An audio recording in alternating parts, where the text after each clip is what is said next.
Luke chapter 21. As Jesus looked up, he saw the rich putting their gift into the temple treasury. He also saw a poor widow put in two very small copper coins. Truly, I tell you, he said, this poor widow has put in more than all the others. All these people gave their gift out of their wealth, but she, out of her poverty, put in all she had to live on. Some of his disciples were remarking about how the temple was adorned with beautiful stones and with gifts dedicated to God. But Jesus said, as for what you see here, the time will come when not one stone will be left on other. Every one of them will be thrown down. Teacher, they said, when will these things happen? And what will be the sign that they are about to take place? He replied, watch out that you are not deceived. For many will come in my name, claiming, I am he, and the time is near. Do not follow them. When you hear of wars and uprisings, do not be frightened. These things must happen first, but the end will not come right away.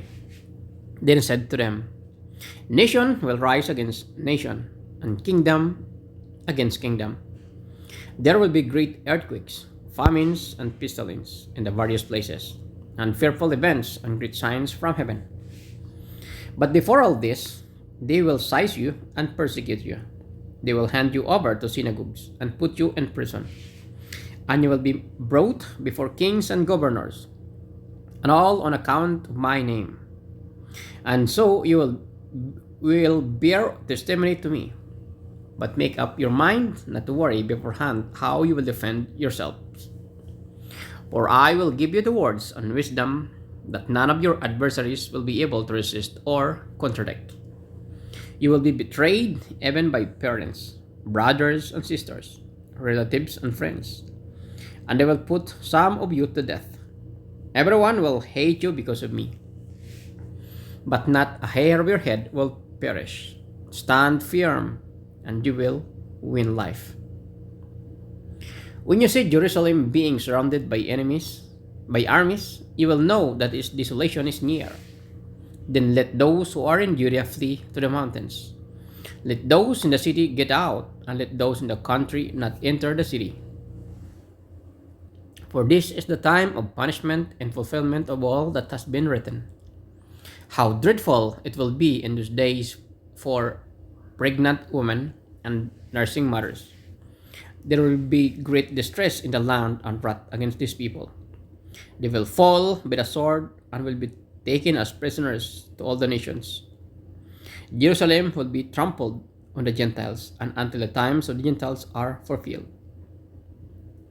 There will be signs in the sun, moon, and stars. On the earth, nations will be in anguish and perplexity at the roaring and tossing of the sea. People will faint from terror, apprehensive of what is coming on the world, for the heavenly bodies will be shaken. At that time, they will see the Son of Man coming in a cloud with power and great glory. When these things begin to take place, stand up and lift up your heads, because your redemption is drawing near. He told them this parable. Look at the fig tree and all the trees. When they sprout leaves, you can see for yourselves and know that summer is near. Even so, when you see these things happening, you know that the kingdom of God is near. Truly I tell you, this generation will certainly not pass away until all these things have happened. Heaven and earth will pass away, but my words will never pass away. Be careful, or your hearts will be weighed down with carousing, drunkenness, and anxieties of life, and that day will close on you suddenly like a trap, for it will come on all those who live on the face of the whole earth. Be always on the watch, and pray that you may be able to escape all that is about to happen, and that you may be able to stand before the Son of Man. Each day Jesus was teaching at the temple, and each evening he went out to spend the night on the hill called the Mount of Olives. And all the people came nearly in the morning to hear him at the temple.